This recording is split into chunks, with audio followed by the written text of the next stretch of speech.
Welcome, story lovers. This is an original story by Areta Nwosu. The title is The Widow's Inquisition. Listen and enjoy. Remember to like the video, subscribe to my channel Areta Writes Stories, and if you enjoyed this story, please also share it with those you know who would also love it. There's something wrong with you, Fumnaya. Your husband and my dear brother Nnanna just died, and the first thing you did was to steal his money. I cannot lift my stare from the ground to him. It is too much effort. Let them do what they want to do, and let me go home to my children. There was a time when I felt I was the luckiest girl in the town. The richest man in my village at that time wanted my hand in marriage. At 33, he was 13 years older than me. I thought he was the wisest person in the world. I was excited. I would live in a beautiful big house. I would wear the finest fashions. I would be driven in the best cars. The other girls in the village would wish they were me. I had all those things. That was 22 years ago. In that time, I have also had other things. Those things I did not expect. Brother Diogo is still talking about money. He says I am holding back some money. He says it is his late brother's money, not mine. I shake my head at the concrete floor. Was I not his younger brother's wife? Am I not entitled to share some of this money? Are my children not entitled to take out their father's money? Brother Diogo has claimed almost all my late husband's bank accounts. He has taken over the 10 shops in the main market. He came just 2 days after my husband's death to raid his study and take all the documents there. He took deeds of the 23 plots of land scattered around our Amari village and beyond. He even forced open my husband's cupboard and removed all the money inside. He took naira and dollars. He took over 15 million naira, and I do not know how many dollars. So why is he asking me for money? Has he not taken everything? Did he consider his niece and nephew when he was carrying this money away? What a greedy man. He has always been jealous of his late brother. I know he hated that his younger brother was richer and more successful than him. I think he hated his brother. I know he wants everything his brother had. That is why I was summoned to this hearing. I know he is behind this. He and my father. Greedy men. Now that my husband is dead, they have come out in their true form, like vultures hovering over a dead body, eager to devour all they can get their hands on. Slowly, very slowly, I raise my head. These men here in this room are looking at me, waiting for answers. Do they want me to defend myself? Or do they expect me to be a good woman and keep quiet in the face of their accusations? Where is the money? From his seat opposite me, Brother Diogo raises his overgrown eyebrows. There's more gray than the black hair. He has had a tough life, but things are sure to change for him now. He has grabbed his brother's fortune. Life will be easier. I do not have any more money, I whisper. Only the little he left in one bank account that I am using to feed my children. Did he leave a will? A voice asks. I look at the man, sitting on a chair to my left. He is the representative of our village council, Chief Akubundu, a young man, in his early 30s. I guess he is around 8 years younger than me. At least, I have heard he is progressive. He has traveled out of the country. They say he was educated in a university in the United Kingdom. He has kind eyes. Let me see if he will be kind. He did, but Brother Diogo took it and... What are you talking about? Shut up, woman. Brother Diogo's voice is like thunder. The will is gone. Only a few hours after my husband's death, I heard Brother Diogo talking softly to the lawyer, whispering like they were planning something. I am sure that 2 of them conspired to steal the will my husband left behind. You seem to have also forgotten the land you have. The one that is in front of Ojahia Forest. It is just 2 plots, brother. Just 2 plots, he sneers. See her mouth. As if she worked for anything my brother gave her. I turn my head away. The anger pouring from him is too hot. I look instead at the man sitting by the first window. I know him. We have spoken a few times before. He is the priest from our parish, Father Michael. I heard he used to work in a church in Asaba. He too is young. In fact, he looks like he is only a few years older than my first son. When I first stepped into this room in our town hall, he asked my brother-in-law why I was summoned to this hearing. Maybe it is good that he is here. But he is young and he is new, only 3 months old in our parish. What can he do? Can he stop them from doing whatever they have planned to do to me? We are allowing you to keep that land, even though you do not deserve it, but the 5-bedroom house you and your children now live in, you people cannot live there all by yourselves like that. You need to have a man in the house. My heart jumps. Now Brother Diogo is asking for the house. It is the house where I live with my children. We have no other home. They have taken everything else. How can you want the house? Should we now go and live on the street? I have to say something. I cannot continue to keep quiet. How can you take the house? It is their father's house. You cannot take this one remaining house from his children. He does not like me speaking up. I can see his eyes. They look so small and angry. I can see his chest moving up and down. Yes, he is angry. He is shouting again. He says that it is his right as my husband's elder brother to take care of us. He wants the house to be his, and he will come and live with us. The priest wants to know why he will leave his house to come and live in his late brother's house with his brother's wife and children. I look at Brother Diogo. I want to hear the answer, although I know it. He has whispered this in my ear 3 times. 2 of these times were when my husband was still alive. Before the car accident that killed him, Brother Diogo says that he wants to marry me. He will take care of me very well. He will love my children as if they are his own.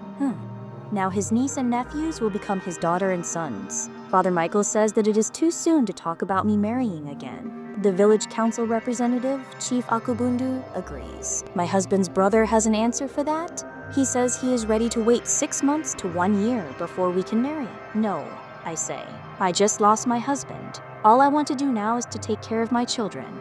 I do not plan to marry. Not now. Not in 6 months to 1 year. Not to you, I think. His eyes have always followed me around. I have caught his greedy eyes on my breasts more than once. He wants everything his brother had, including his brother's wife. Brother Diogo was married once. A long time ago, before I married his brother, he and his wife had 3 children. Just like me and my husband. Then, one day, she vanished. My husband told me once, when his stomach was full of pounded yam and egusi, and his eyes were soft after 2 bottles of his favorite palm wine, that they found out later that she had run off to Lagos with a well-to-do builder who had come to the village for a short-term project. His children were not even his. My husband had whispered this to me another day. She had slept with a lot of men in the village. I cannot marry you. I cannot help adding. Brother Diogo is not bad-looking. He is taller than Nnanna, my husband. He has a good body, not like Nnanna and his big belly. It is not about his looks. I cannot do it again. I cannot be under another man's thumb. My husband nearly squeezed all the life out of me. I was a shadow, living, walking, talking, yes, but dead inside. For many years, I have been quiet. I was only meant to be seen and not heard. I cannot do it again. Brother Diogo is very annoyed now. He is up from his seat, pointing at me. His eyes are like hard stones. He is adjusting the end of his wrapper with one hand. You have started talking. Your mouth is running now. In the last month, just before my brother died, you have become a different person. It is because she killed him, my father says, as his right foot stamps the dirty floor. He is looking from Chief Akubundu to Father Michael. He is trying to convince them. My father is just a puppet. I know. All that one cares about is money. He does not care about his grandchildren. I will not be surprised if Brother Diogo promised to give my father a lot of money. The chief is shaking his head. He looks confused. But the priest is shouting, "How can you accuse her of killing her husband? He died in a car accident. Do you think she caused the accident?" Why not? My father is also on his feet. He looks at me as if I am a cockroach crawling on the floor. The only time I remember him being happy with me was when he told me that my husband, the richest man in our village, wanted to make me his wife. "The only good thing about you is that you are pretty," he has said to me more than once. Fumnaya has always been trouble, my father says. Her mother always used to complain about her because Fumnaya did not like being in the kitchen. She was always sneaking away to play in my brother's car repair shop. Many times I had to go and drag her away from there. She used to help him repair cars. You see, she knows about cars, my husband's brother says, calmly now because he has my father's full support. So because she knows about cars, that means she killed her husband, is that it? Father Michael asks, smiling at the chief. Chief Akubundu asks, "Why will you say she killed her husband? We all know he died in a horrible car accident only 1 week ago. It was a big loss to this community." "She killed him," Brother Diogo says in a hard voice. There was nothing wrong with Nnanna's Mercedes, and he was a very good driver. He had driven that car many times before with no accident. All of a sudden, the car goes off the road and crashes into the bushes. Sometimes it happens like that, Father Michael shouts. He is shaking his head. In the end, what we want is for her to drink the water we used to wash his corpse. My father claps his hands together as he makes this announcement. It has suddenly become hard for me to breathe.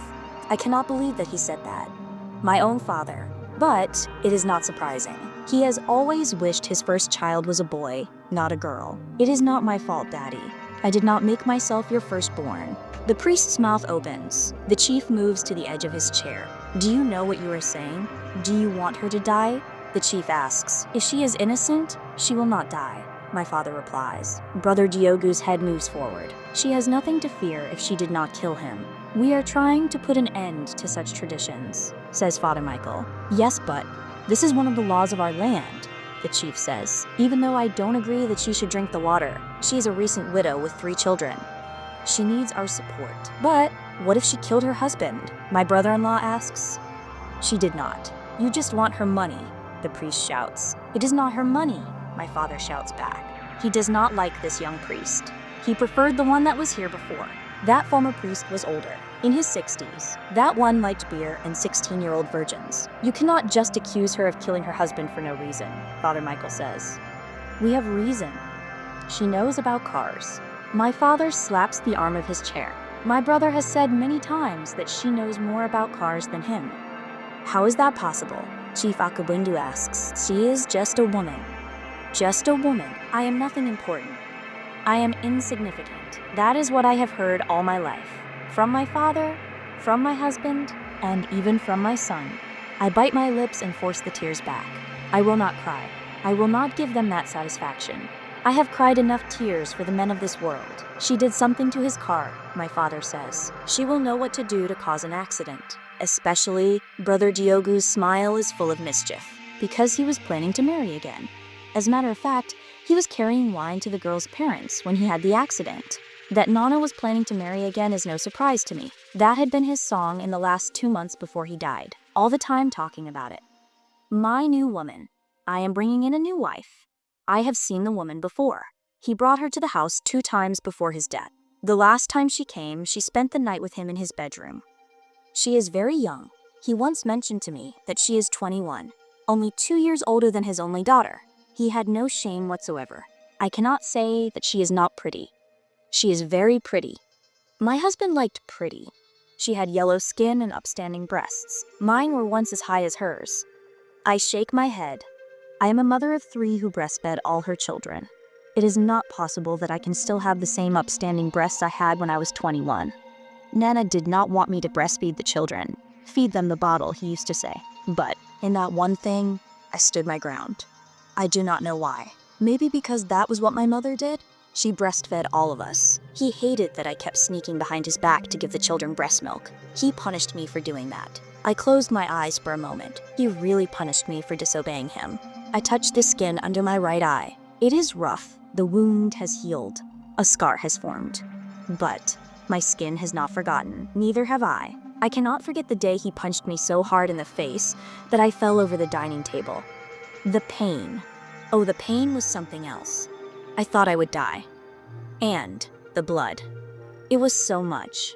It poured out from me. The pain and blood was bad, but the worst thing was that Relucci, my 12-year-old son, saw it all. How could Nnanna punch me in front of my little boy? Relucci's face was covered in tears and mucus. It was not a surprise that he wet his bed again that night. Chief Akubundu is looking at me. I can see worry in his eyes. Do you have something to say to these accusations? I clear my throat. I am so used to being quiet. I did not kill my husband. I knew he was going to marry again, and I was ready to welcome the new wife. That is a lie, my brother-in-law shouts. You must drink the water. It is not only about the new woman, my father says. Fumnaya did not want her daughter, Garia, to marry the man her father had chosen for her. She wanted to stop the betrothal. I fold my arms over my chest. I can feel my heart beating faster now. I love my daughter.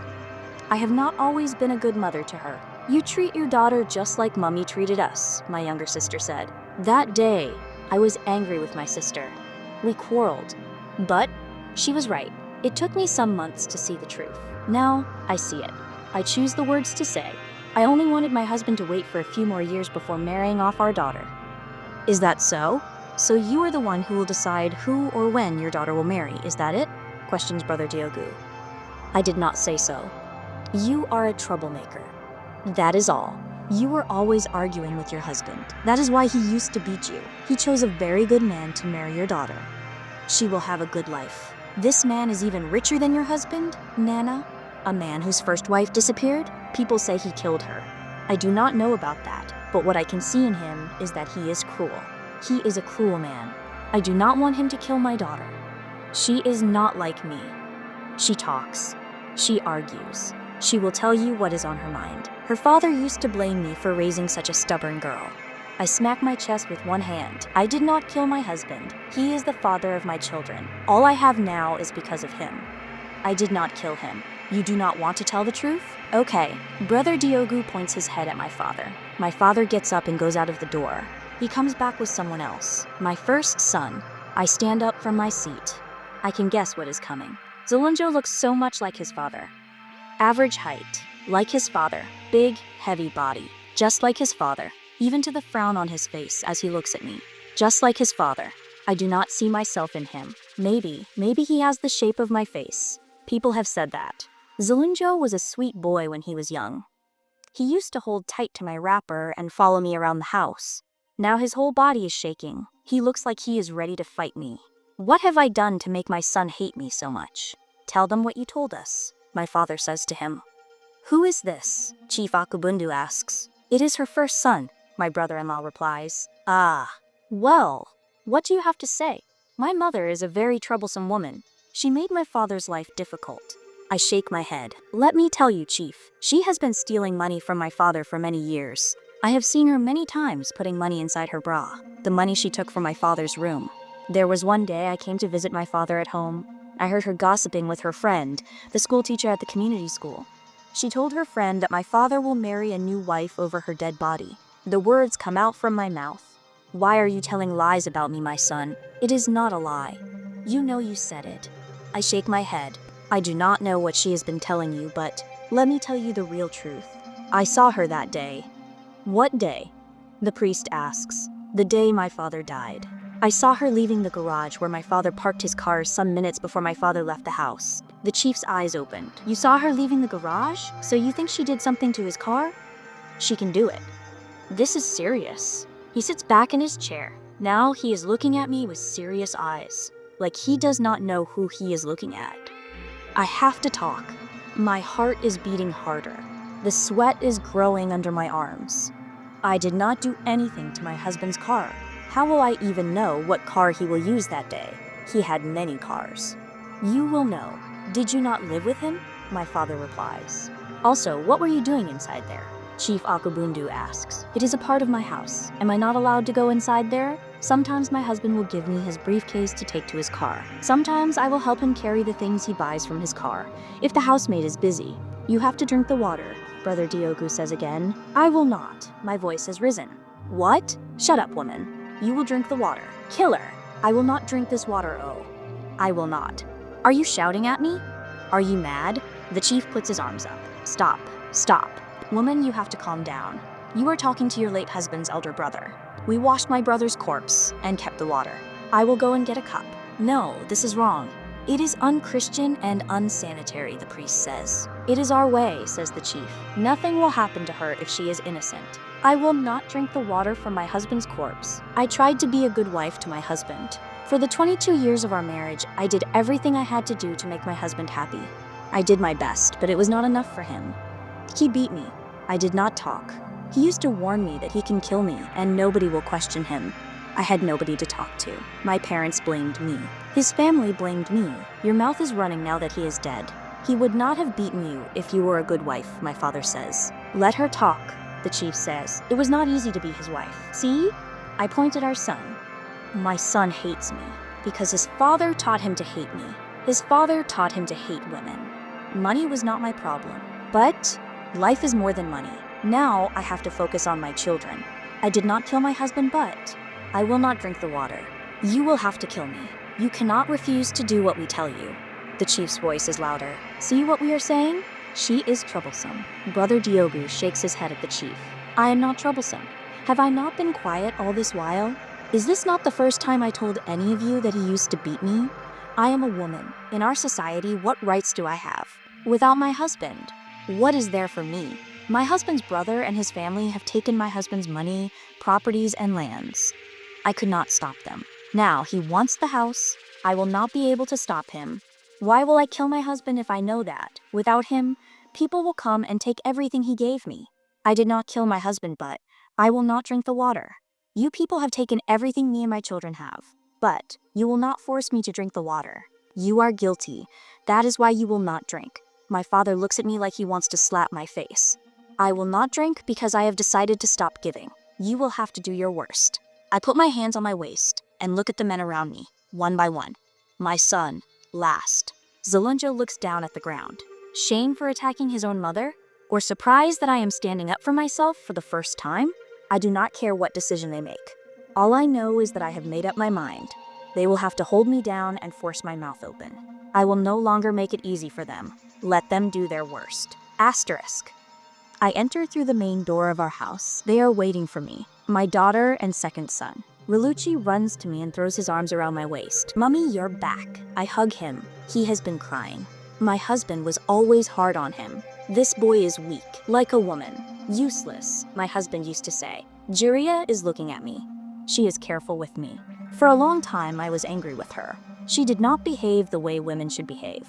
I thought she was wrong. Now I know she is right. She has taught me to open my mouth and talk for myself. Come, I say, holding my arms out to her. She comes slowly, but she comes. I hold her tight. Her hair smells of the coconut hair pomade I bought for her. What did they say? Jiria asks. She is worried. They let me go. Just like that? Yes. I breathe out. Yes, I do not have to drink the water from the washing of my husband's corpse, but your uncle wants to marry me and take this house. In a few months, they will call me again to hear my answer to him. What will you do? I will tell them what is on my mind. I will speak up. We shall see. She smiles. Go, two of you, go to the dining room. I will go to the kitchen and warm up lunch for you. My daughter takes her brother's hand and they leave. I step outside the house, to the garage. The door is unlocked. I put on the lights. There used to be 4 cars inside here. Now, there is only one, an old Volkswagen Golf. The vultures have taken the other cars. Was it from my uncle that I heard it for the first time? Or was it from the boy who used to work with him in his car repair shop? That one way to cause a car accident is to make sure the brakes fail. All someone needs to do is to cut the wire for the ABS system, and especially for people who drive fast, like my husband, that is it. The car will lose control. There will be an accident. Sometimes, someone will die. I turn to my left. The 2 coolers are still on top of the old refrigerator, left the way I arranged them. No one really goes in here anymore, especially now that he's dead. I open the second cooler and put my hand inside. The wire cutter is still there, where I left it. I grab it and put it under my blouse. It is not safe to keep it here. On my way to the market tomorrow, I will throw it in the river Uwanta. The end. Thank you for listening, story lovers. Subscribe to this channel to get updates about other exciting upcoming audio stories by Arita Nwosu.